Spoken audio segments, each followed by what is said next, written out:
Okay, so our last lesson was about input devices. Okay, input devices, which is one of the units of computer, which is a basic units of computer system. Ang input devices ay kahit anong device that is responsible for sending data to the computer. So we're just reviewing, ano? So give examples of input devices.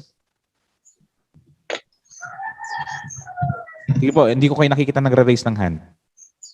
Pwede namang ano, sa akin, pwede namang siging anyone who would like to give examples. Okay, sa example ay keyboard. What else? Ano-ano pa yung mga pang-input? Yung nagsasend ng data papunta sa computer.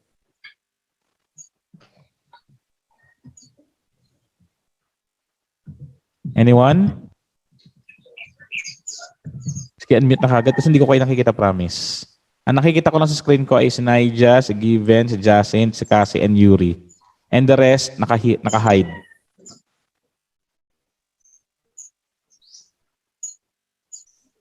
Okay, so isa pang example ay mouse.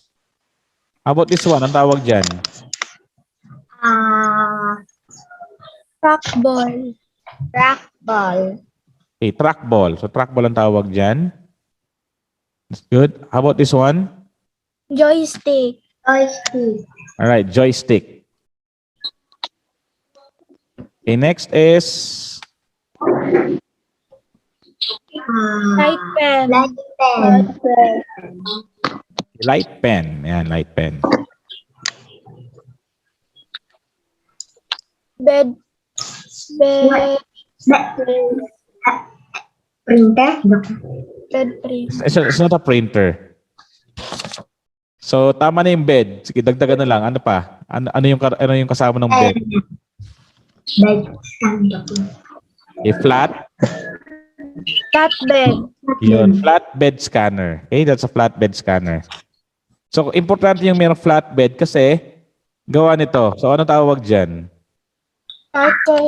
Barcode reader. Barcode reader, barcode scanner. So both ano. Kasi yan, if you're just going to call this a scanner, itong naunang image, ito, a scanner din siya, di ba?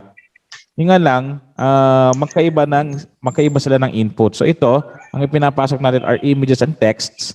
Habang dito naman, ang ini-scan niya ay barcodes. So we have to be specific. This is a flatbed scanner. This is a barcode scanner. Okay? They're both scanners. Kapag sinabi scanner, pag scanner lang ang sinabi mo, so parehas yan, di ba? Parehas mo sila tinutukoy. What that one? This one? Graphic tablet. Graphics tablet. Webcam. Right, webcam. Last na yan, last na. Mic. Mic or microphone, ano? Okay, very good.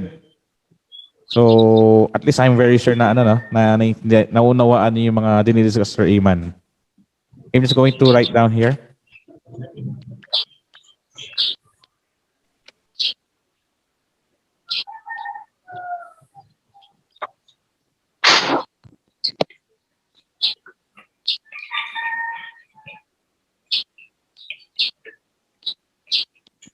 Okay, let's continue.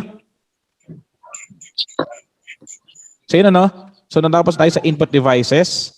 So we're done. Pupunta naman tayo ngayon sa ito, natapos na natin siya. So yan, palabuin muna natin. So punta tayo sa output devices, ano? Output naman yung ating pagtutuunan ng pansin. Okay, so output devices are computer peripherals. So pag sinabing peripherals, makikita natin sila sa labas ng ating system unit. So they're computer peripheral devices that enable the user to see the results of the computer's calculations or data manipulations. So sila yung mga devices na nag-present. Sila yung nagdi-display, nagpi-print, or kaya nag-i-store ng processed information or data. Okay? So output data, pwede siyang mag-appear in various forms. Pwede siyang maging text, pwede siyang maging print out, pwede siyang maging display, okay? Pwede siyang maging sounds, pwede siyang maging light. Depende, no? Depende kung anong ang kayang i-produce ng device. Okay? First example natin is the monitor or tinatawag na video display unit. So yung pinapakita, so siya ngayon ay nagdi-display. Okay? So yun ang kanyang output, yung display. Right? So it displays characters and graphics on a television-like screen. A monitor is a television-like output device. So it displays the result. Okay, nagdi-display siya. It displayed the results that were processed by the computer. Okay, so yung image na nakikita nyo ngayon is called the CRT monitor. Okay, again, CRT monitor. CRT means cathode ray tube. Again, CRT means cathode ray tube. So they are bulkier, heavier compared sa mga monitors natin ngayon. Who's using a computer right now? So si Yuri, si Cassie. Computer, yung personal computer, I'm not referring to laptops, okay? Anong gamit nyo ngayong monitor? Ganyan ba or yung bago na? Yung manipis? Yung bago na po. Yung bago na. So, ganyan. Bago po. Bago po. Ano sasabihin ko? Ganito na ba itsura ng monitor nyo? Opo. Yan. So, yung mga lumabas na tinatawag dyan ay LCD or kaya mga LED monitors. Yung LCD means liquid crystal display. Yan. Yun ang ibig sabihin ng liquid crystal display. Ibig sabihin ng LCD. LED naman yung yung the other one, yung mga latest ng labas. Meron pa nga ngayon lumabas na tinatawag na curved, ultra curved monitor. May mga ganyan lumabas na. Okay, so madalas sa mga gumagamit yan, mga gamers. Silang madalas sa gumagamit yan kasi they wanted, kasi nila curve yung yung monitor nakapalibot sa kanilang pagmumukha nila yung mga laro nila. So yan so that's the first, siguro masasabi kong the most common the most common output device, ang monitor. Okay? So that's one. Isa yan sa ating mga, what's this? Sa ating examples of output devices. Okay, so punta tayo sa parts, This is the basic parts of a monitor. So ito ngayon, itong box na to, which is yung mismong palibot. So this is called the frame. Okay, yung outer part na to, this color white, is the frame of the monitor. And this black, yung black part niya, yung gitna na yan, kung saan naka-display yung lahat ng gusto natin makita sa computer, it is called screen. Okay? Yung frame, yung nakapalibot sa screen. Ito naman, yung most of the time naman, yung napakalaking button, yung pinakamalaking button sa ating monitor is the power button. So most of the time, most of the time, depende kasi sa model ng monitor. But mostly, ginagawa nila ay pinakamalaking button, yung power button, the power switch. And the other buttons, so yun sila natawag na monitor buttons or the panel. No? And then lastly, yung pinakailalim niya, this one, so this is called the base or the stand. Right? So that's the basic parts of a computer monitor. So frame, yung outmost part, this is the screen. The biggest button is called the power button. And the rest are called the monitor buttons. And yung ilalim niya, ang tawag ay stand or base. Right? Tandaan Okay. So that's the first output device natin. Next natin na another output device is the printer. So the printer puts text and graphics on paper or another medium. So ito naman, nagpo-produce ang printer ng permanent copy or hard copy of a specific data. Sino dito may modules na ngayon? Sino may sariling module? Yung module natin sa computer. I think, si Naija meron, ano? Right? So yun, so yung modules na yan, they are produced by printer. Diba? So nagpi-print out siya. So yung mga modules na yan, lumabas galing sa printers. Okay? So ito naman yung mga basic parts, ano? Itong back panel na to, yung pinakalikod ng ating printer, kung saan nakasandal, sige go ahead. Kung saan nakasandal yung paper. Go ahead, Jancis.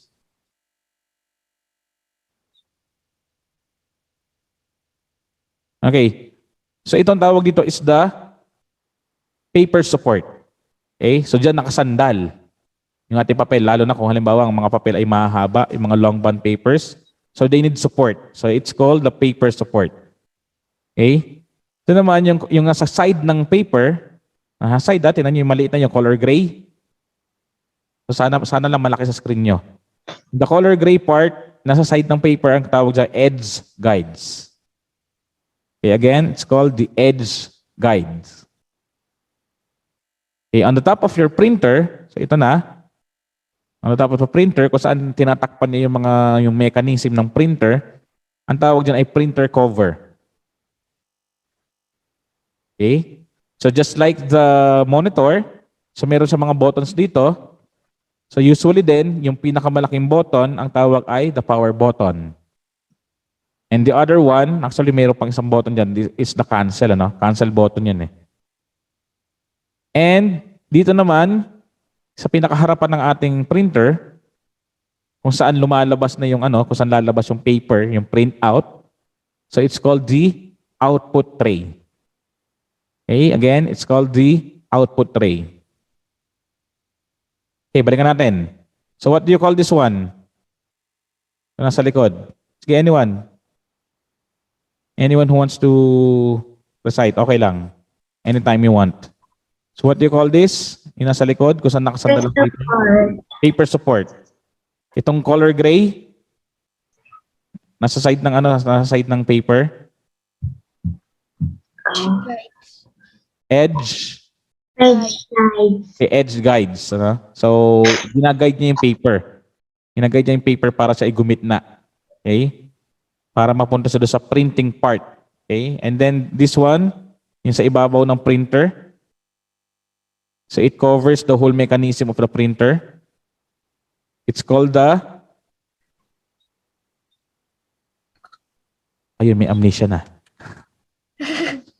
Printer cover. Printer cover. Ayan, printer cover ang tawag. Okay, the biggest button here, nasa harapan.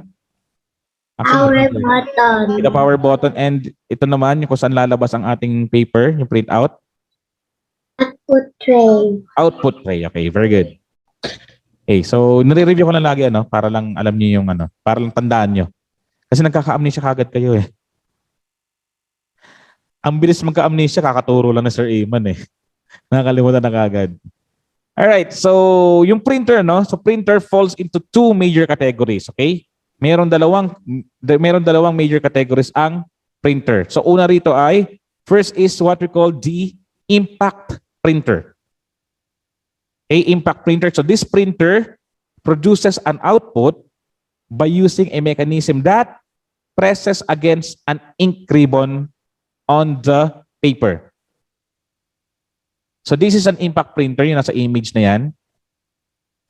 So this black thing over here, ito, yung black na yan. So it's called, ito yung ribbon, okay? That's the ribbon of the printer. Tapos ito yung tumatama sa ating paper, itong part na to. Okay? So this is the mechanism ng printer kung saan this will hit or this will hammer the ribbon papunta sa paper. So magdidikit so if this is the ribbon, ito yung paper nyo, tatama yan. So it will hammer the ribbon against the paper. Okay? So para siya makapag-print, kailangan padikitin niya yung ribbon. Yung ribbon kasi may ink. Okay? So pag dumikit si mechanism kay ribbon, tapos didikit si ribbon kay paper, magkakaroon siya ng print. Di ba? Kasi didikit yung ink eh. So yun. So yun ang impact printer. Kailangan mayroong impact. Okay? Kailangan magkaroon ng direct impact ang printer mechanism papunta sa paper. Right? So yun. Kaya siya tinawag na impact printer. Right? Sana naintindihan ha? Yung impact. So merong direct connection or direct impact sa printer mechanism sa ating paper. Or direct contact pala. Direct contact siguro ang mas magandang term. Okay, next category is what we call the non-impact printer. So kanina impact, ngayon naman non-impact. Okay, so this printer, gumagamit siya ng nagta-transfer siya ng ink. Okay, or toner sa mga papel. So ang ginagamit naman dito sa mga non-impact printer, yung process of printing has no direct physical contact between the printing mechanism and the paper. So yung non-impact printer, hindi rin siya gumagamit ng ribbon. Okay? Balikan natin itong yung impact. So itong impact ay gumagamit ng ink ribbon. Okay? Impact printer gumagamit ng ink ribbon, habang ito namang non-impact printer, hindi siya gumagamit ng ribbon. Alright? So ang ginagamit niya, depende sa kung anong printer. This one, gumagamit siya ng toner. This one, gumagamit siya ng ink. Okay? So walang direct contact ang mechanism ng printer sa paper. So dadaan lang siya sa loob ng ating printer. Pagdaan sa loob niya, it's either magi-spray siya. Kasi pag nag-i-spray naman, di ba, walang hindi naman siya direct contact. Kasi tumatalsik lang naman tumatalsik lang yung ink papunta sa paper. So paglabas ng paper, may print out na siya, pero walang naging direct contact yung mechanism ng printer sa kanya. Although siya ay pumasok sa loob, yung mechanism na mismo nagpiprint sa kanya, hindi siya directly tumama sa paper. Ikumpara kay impact printer, talagang kinakailangan magdikit siya. Kasi hinahammer niya ini-strike niya yung ribbon papunta sa papel. Okay, so that's the difference between impact and non-impact printers. Okay, any question about this about non-impact and impact printer? All right, I think that's a none. Okay, so meron tayong meron tayong 3 widely used printers. So unang-una rito ay ang tinatawag na dot matrix printer. So yung mga dot matrix printers, nag-create siya ng mga character. It creates a character and graphics by striking pins against an ink ribbon. So some call it hammering the pins. Dito kasi striking pins. So iba, hammering of pins. So each pin, bawat pin na to, it makes a dot. Okay? May dot siya na mapoproduce. So pag nagkaroon na ng combination of dots, it will then form a character and illustrations. Okay, dot matrix are fast but extremely noisy. Okay, noisy yan, maingay yan. Sila yung mga printers before na yung ganun kaingay. Kada daan ng mechanism niya, iingay siya. Kasi lagi siyang tumatama di ba? Tatama sa papel. And this one can produce multiple copies using carbon paper. Okay? Sige, go ahead. Tapos, isa pa sa mga features ng dot matrix ay it is affordable and easy on the budget. Okay, dito sabi sa pinakaunang definition, sabi dito, it creates a character by striking pins against an ink ribbon. Okay, so ang tanong dito, is it an impact printer or non-impact printer? Gumagamit siya ng ink ribbon.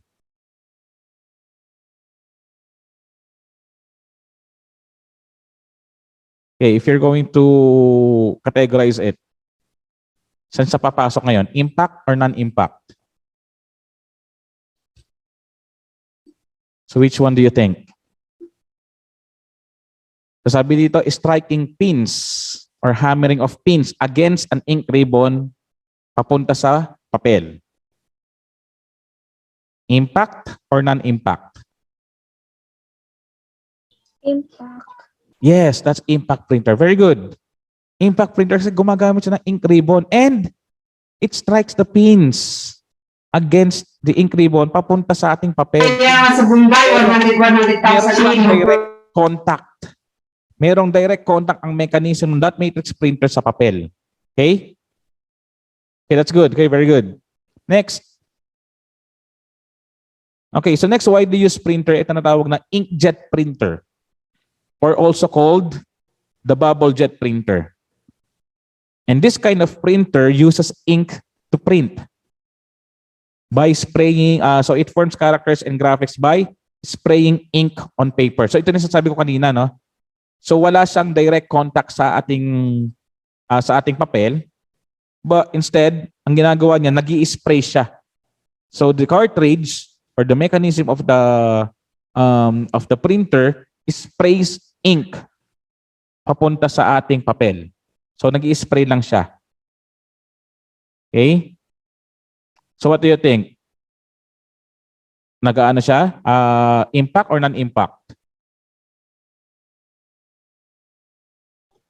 Non-impact. Yes, it's non-impact. There is no direct physical contact. Kasi it's just spraying. So sa pag-spraying, may distance, di ba? May distance in between the sprayer and the paper. Alright?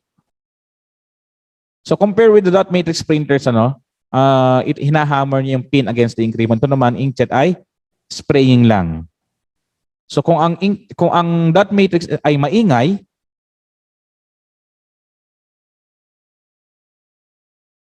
kung ang dot matrix ay maingay, ito naman ay quiet lang siya. So quiet and produces quality result. Okay? Okay, go ahead. And itong inkjet printer, it produces quality result. Yung quality of the print of the print is determined by yung tinatawag na DPI or dot per inch. So the higher the DPI resolution, the better quality of print is. So kapag mamimili kayo ng printer o kapag mamimili ng printer, if you're going to choose, look for the DPI. Okay, DPI, dot per inch. Okay? Usually, yung mga 600 DPI, maganda na yung quality nun. Okay?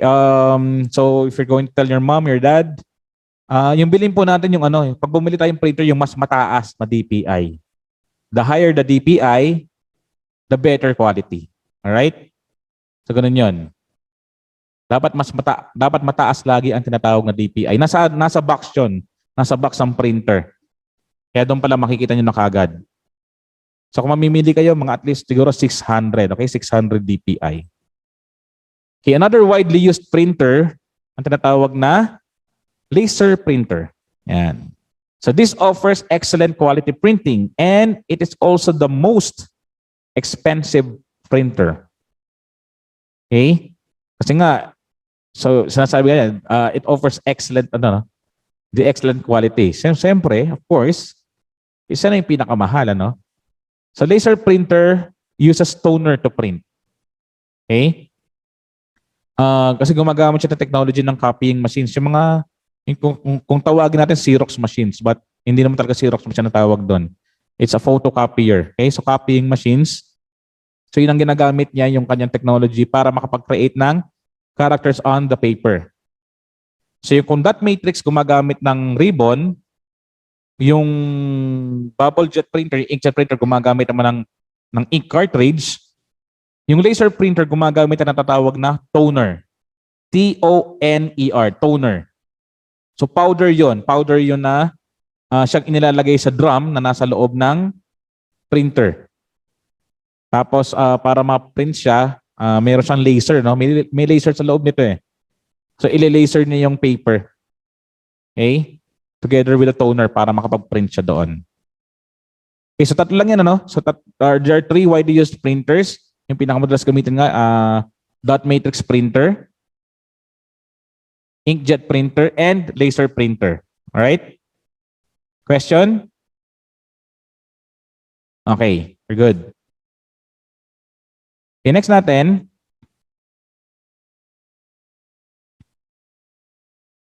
Okay, so nasa output device pa rin tayo, no? So plotter. Oops, sorry. Takpan yung ilang text. So plotter is a specialized printer which is used for producing large and complex scientific and engineering hard copies of such as plans and maps. So plotter, it